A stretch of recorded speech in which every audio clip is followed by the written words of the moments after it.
ហើយសូមជម្រាបសួរពុកម៉ែបងប្អូនជាទីគោរពជាទីមេត្រីមកស្វាគមន៍មកកាន់ប្រូ KSA ជាថ្មីម្ដងទៀតនៅថ្ងៃនេះខ្ញុំបាទម្ចាស់ channel កំពុងតែធ្វើការ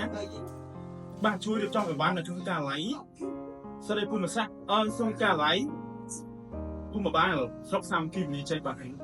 យើងបានរៀបចំទីតាំងថ្មីបាទនេះបងប្អូននេះវិជ្ជាការបាទសួរនេះវិជ្ជាការនេះរ៉ាបាទតែខ្ញុំបានពុំសង្កេតថាអ្នកកម្មណាមកខ្ញុំនេះគឺគ្រូសររដ្ឋាបាទទីយើងវីដេអូនេះគឺចង់ចែកជូនលេខទៅកាន់បងប្អូនជាពិសេស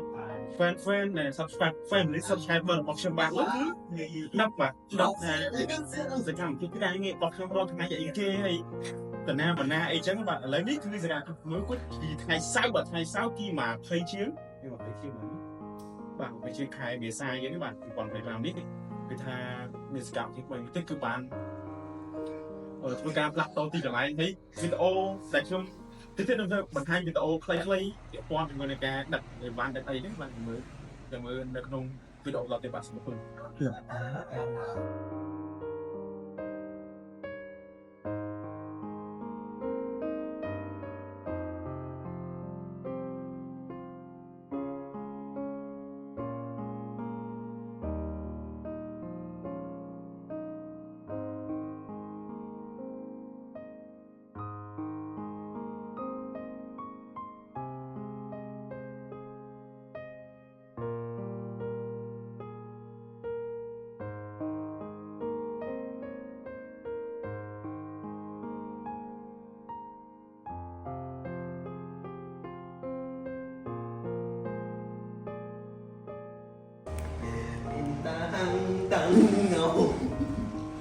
Câu mê